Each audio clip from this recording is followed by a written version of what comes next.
kids, welcome to grade 9 civics class. In today's class we are going to discuss chapter number 5 which is democratic rights and आज का जो session है वो है session number 6.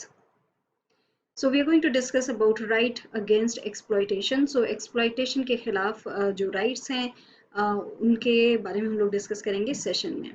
Once the right to liberty and equality is granted, it follows that every citizen has a right not to be exploited. So once जो right to liberty है and equality है उसको grant कर दिया जाता है, जैसे कि हम लोगों ने अर्लियर सेशन में उसको डिस्कस किया कि किस तरीके से राइट टू लिबर्टी है एंड ऑल्सो इक्वालिटी का राइट है, जो हम लोगों ने उसको डिटेल में डिस्कस किया है अर्लियर सेशंस में.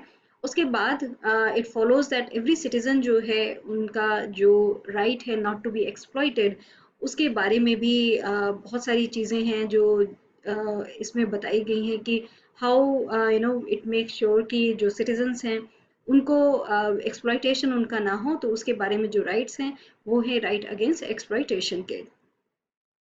Yet the constitution makers thought that it was necessary to write down certain clear provisions to prevent exploitation of the weaker sections of the society.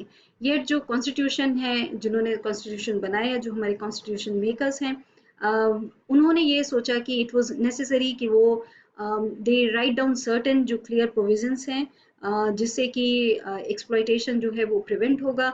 And mostly जो exploitation prevent करना है वो है weaker sections of the society का, क्योंकि उन्हीं का exploitation होता है जो richer section of the society या फिर जो stronger section of the society हैं, जिसमें कि फॉर एन एग्जांपल जो वुमेन है हमारी इंडियन सोसाइटी में वो एक weaker section of the society है.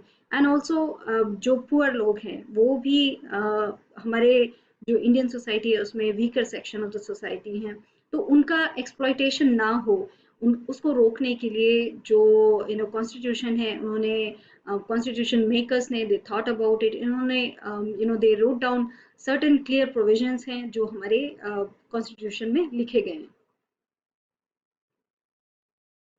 The Constitution mentions 3 specific evils and declares these illegal. जो Constitution है वो हमारा जो Indian Constitution है वो mention करता है 3 specific जो evils हैं जो बहुत ही ख़राब माने गए हैं हमारी society के लिए for the citizens as whole. तो उनके बारे में Constitution में mention किया गया है and also उनको declare किया गया है illegal. First, the Constitution prohibits traffic in human beings.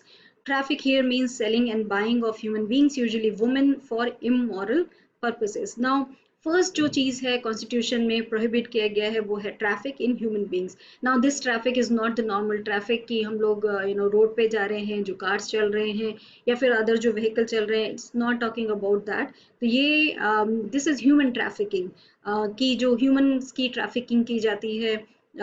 उसमें ट्रैफिक हियर मींस कि सेलिंग एंड बाइंग ऑफ जो ह्यूमन बींग्स है उसके बारे में.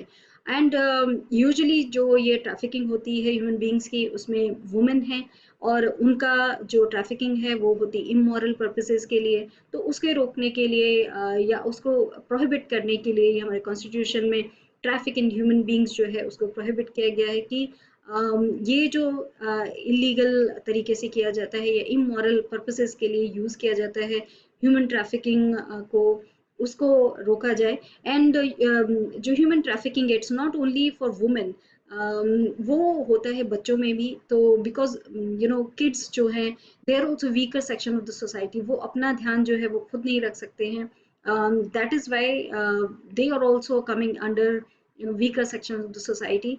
एंड इसीलिए जो ट्रैफिक इन ह्यूमन बींग्स है उसको प्रोहिबिट किया गया है कि किसी भी तरीके से जो सेलिंग है एंड बाइंग है ह्यूमन बींग्स का वो ना हो, बिकॉज इट इज़ इमोरल कि किसी भी इंसान को you can sell it and somebody else can वो बाय कर सकते हैं and which ever way they want to use it वो उस तरीके से यूज़ कर सकते हैं which is illegal.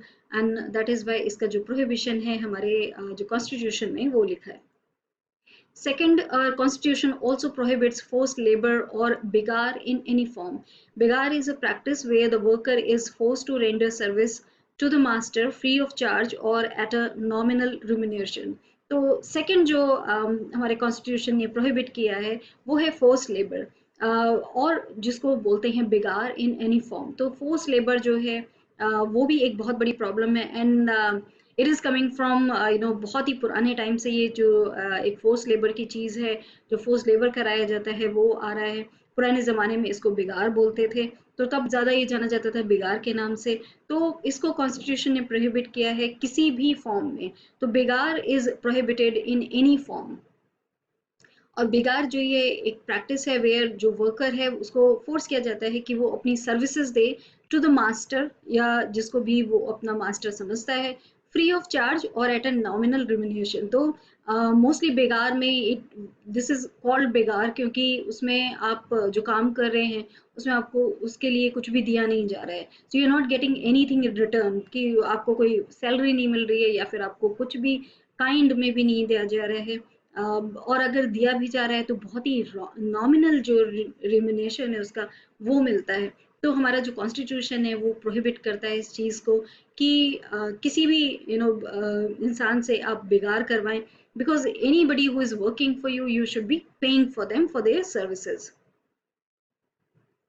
When this practice takes place on a lifelong basis, it is called the practice of bonded labor. और जब ये बेगार की जो प्रैक्टिस है वो लाइफ लॉन्ग अगर चलती है तो उसको बोला जाता है प्रैक्टिस ऑफ बॉन्डेड जो लेबर है उसको ये बोला जाता है। Because that person is working for you for their whole life and you are not paying them, आप उनको पे भी नहीं कर रहे हैं, वो आपके एक तरीके से उसको बोला जाता है बंधुआ मजदूर जो एक वर्ड है वो है कि वो आपके बंधुआ मजदूर हैं, वो कहीं और जाके काम नहीं कर सकते हैं कि जिससे वो they can work for their family और अर्न कर सकें, बिकॉज आपने उनको अपना जो बंधुआ मजदूर है वो बना लिया। सो उनको आपके लिए ही काम करना पड़ेगा। सो हमारा जो कॉन्स्टिट्यूशन है वो इसको प्रोहिबिट करता है। Finally, the Constitution also prohibits child labor. No one can employ a child below the age of 14 to work in any factory or mine or any other hazardous work such as railways and ports. So इसी तरीके से जो हमारा constitution है वो prohibit करता है child labour को भी। तो ये आई थिंक हम लोगों को सबको पता होगा, बच्चों आपको भी पता होगा कि हमारे कॉन्स्टिट्यूशन में प्रोहिबिट है चाइल्ड लेबर। बहुत सारी आप लोगों ने मूवीज देखी होंगी, डॉक्यूमेंट्रीज देखी होंगी जिसमें दिखाया जाता है कि चाइल्ड लेबर किस तरीके से प्रोहिबिट है वो। No one can employ a child जो below the age of 14 years है, वो किसी भी तरीके से किसी भी फैक्ट्री में या माइन में काम नहीं करने चाहिए।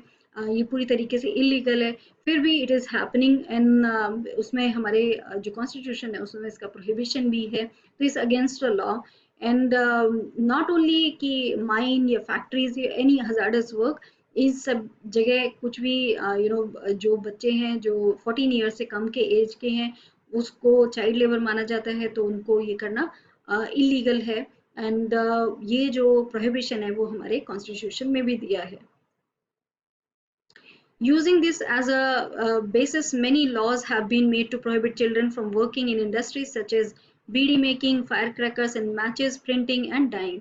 तो इस जो एक ये जो प्रोहिबिशन है हमारे लॉ में उसको बेसिस बना के इसको प्रोहिबिट किया गया है कि जो चिल्ड्रन हैं वो काम ना करें ऐसी इंडस्ट्रीज में, because that is very dangerous for their health, बहुत हेजार्डस है उनकी हेल्थ के लिए। और उसमें जो कुछ इंडस्ट्रीज हैं उसमें कुछ हैं beedi making, fire crackers, matches, printing and dyeing. तो ये सारी इंडस्ट्रीज में स्पेशली जो बच्चे हैं उनको काम नहीं करना चाहिए बिकॉज वो बहुत हेजार्डस है, because they are still growing and in any way जो बच्चे हैं चाइल्ड जो हैं उनका लेबर करवाना is already prohibited as by the law. तो ये जो चीज़ें हैं वो हमारे लॉ ने प्रोहिबिट की हैं, हमारे कॉन्स्टिट्यूशन ने प्रोहिबिट की हैं ये सारी चीज़ें। So this is what we have discuss in this session. जो चीज़ें हमारे जो हमारा कॉन्स्टिट्यूशन है उसने प्रोहिबिट की हैं, तो ये सारी चीज़ें जिसमें है ह्यूमन ट्रैफिकिंग इन्वॉल्व है, बेगार जो है उसको प्रोहिबिट किया गया है, एंड ऑल्सो जो चाइल्ड लेबर है that is prohibited in the constitution that is written. ये सारी जो चीज़ें हैं वो प्रोहिबिट होनी चाहिए। So that's all we have discuss in this session. Thank you.